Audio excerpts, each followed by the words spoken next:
yet? He did some testing. So what we do know is that there's not a UCL tear.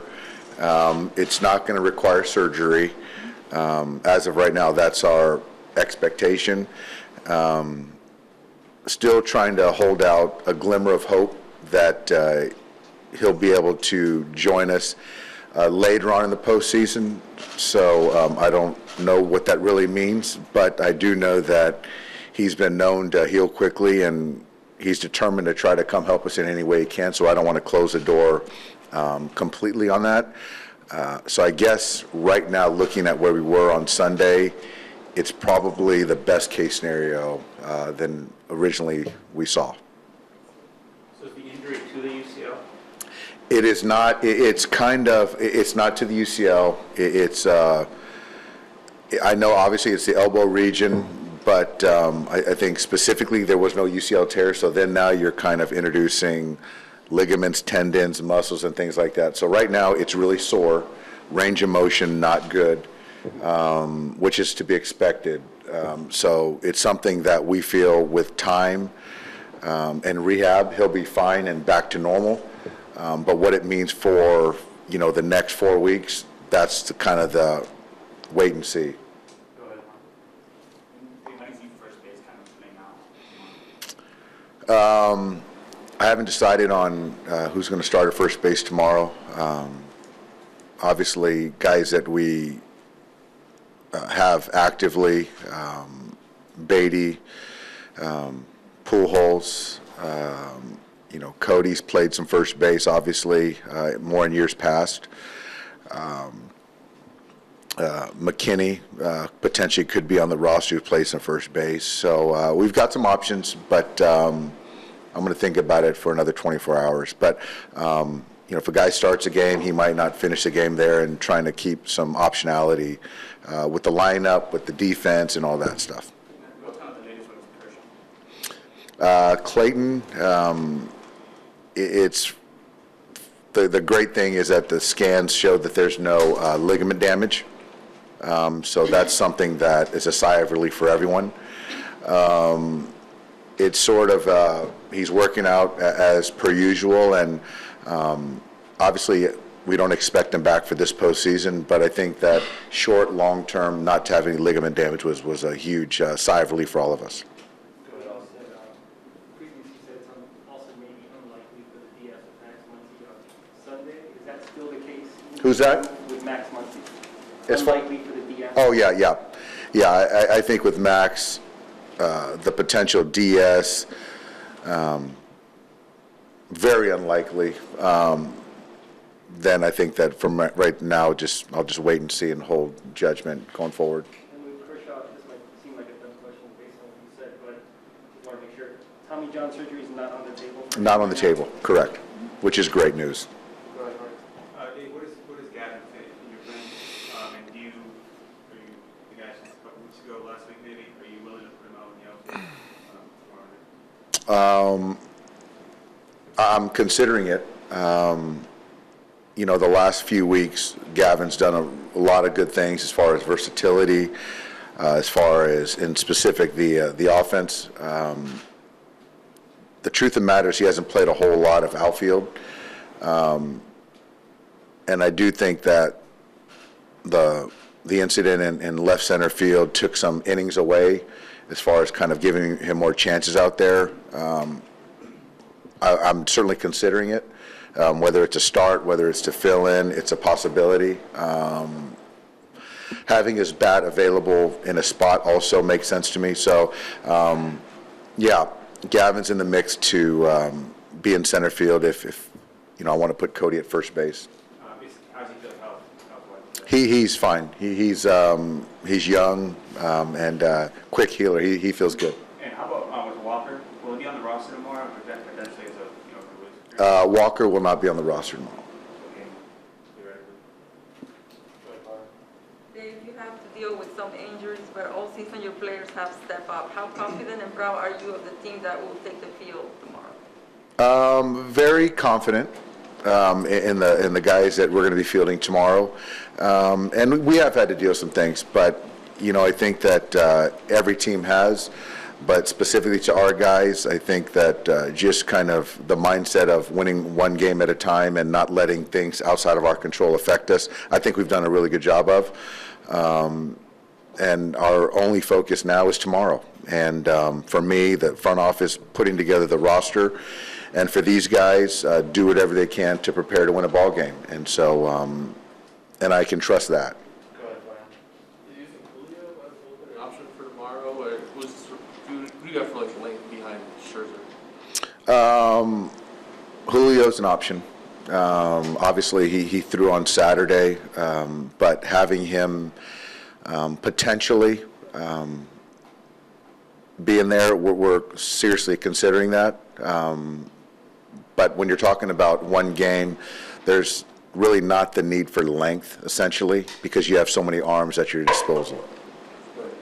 With Cody being your best defensive option in center at first against a Cardinal team, what's more important to have a better defender at those positions? Probably nothing.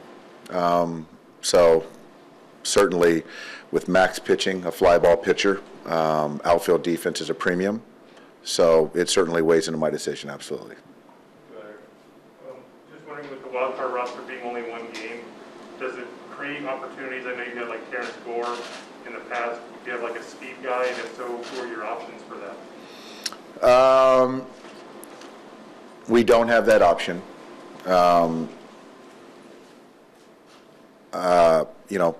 With our roster, pinch running for guys doesn't make as much sense because you've also got to replace that guy you run for. Obviously, Albert's a guy that, if we deploy him and he gets on base, that certainly makes sense. But we don't have that guy, Eric. Yeah, how important is your team's How important is your team's experience in Game 7s and elimination games? I think it's really important. I think we've had some success in elimination games, and we haven't. We've done both. But I think that having been able to control the emotions, have those experiences, and a guy taking the mound tomorrow that's done everything essentially in baseball in big games and coming out of them pitching well and understanding what it means, and position players behind them. So, and bench guys as well. So being at home, it's going to be excited Dodger fan base, loud. We play well at home. So, but conversely, you've got a pretty veteran team over there in St. Louis. So Wainwright is just as good a competitor as Max is. I think it's going to be a great game, but I do think that for us, kind of leaning our experience in the past is going to be helpful. How much does a kind of trade here help solidify the lineup, especially given the injuries and other questions? I can tell you, managing against Trey in a postseason game, it's scary because he can beat you in so many ways. The plan is for him to hit 5 times, and he's always looming his spot. And whether it's the slow roller, or it's the homer, the double in the gap, or the walk, he just creates tension. So having him on our club, and even what he said is when you talk about a wild card, his first, his look at it is, this is fun. So it's like that kind of mindset is helpful for any clubhouse. Dave, how helpful is it that you guys saw Wainwright within the month, and then even though they also saw Max that was in shadows, you probably had trouble seeing the ball, so how did that play out? I think it's helpful. Obviously, Wainwright pitched probably one of his best ball games of the year, really dominated us, to be quite honest. So hopefully, he's going to make adjustments if he needs to, and I expect our guys to make the right adjustments too. Him and Yachty have a great rapport. He's got great command.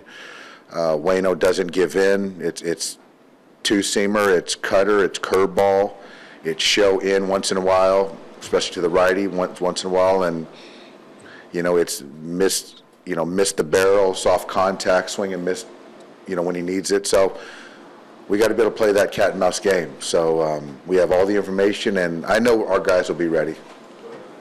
How would the offense look over the last week?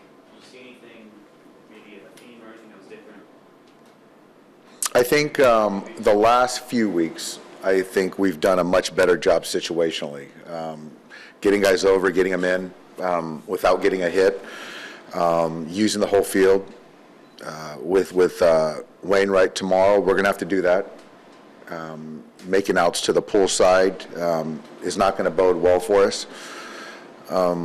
So I collectively, team offensive wise, I think we've done a great job the last few weeks. Dave, with all that experience in elimination games, was there a moment when you've kind of noticed this team's confidence and composure in those winner-go-home situations evolve? I think it's one part of it. I think I've seen it from the pitching, and namely Walker. He's pitching a lot of those elimination games. But I think collectively as an offense, I think that in years past, I think we've been overly aggressive to a detriment. And more recently, we've been in the zone more and taking walks when needed and kind of passing the baton or whatever you want to kind of classify it as. You know, you look up and down our roster, pretty much everyone, 22 or 23 of the guys that are going to be on this roster have pitched in big games. So that's something that, feels good. Doc, since the wild card roster construction, you don't have to have 13 pitchers, right? Right. How many do you think you're going to carry? And even while you're trying to win this game, you got to have pot guys to pitch Friday and Saturday if you win. What are you thinking about doing with that? Well, I think that, I don't know the exact number, but I think you're right, Barry. I don't know. I think 10's a good number as far as on the pitching side. I think that playing on Sunday, having everyone available for tomorrow, there won't be a cost, if we come out of this game for usage as far as guys in the pen. The only cost would potentially be Julio if he were to be used, if he would be on the roster. That would eat into Saturday, potentially. But outside of that, there's really no cost. So, yeah, to your question, certainly going to be more position player heavy than normal. So do you have a 1-2 set up for the NLDS in your mind if it comes to that? We do, yeah. I think, obviously, I don't want to get too far ahead, but, it's obviously Walker would start game 1 and Julio would start game 2. Okay. Last one's for Ron. If the decision has been made, who fills the roster spot for Walker? That's, my guess is it's probably going to be a position player. So I'm not going to go into too many options. I'm going to let Mike Schilt figure it out himself, and those guys, I don't want to give them too much right now. Thanks, guys.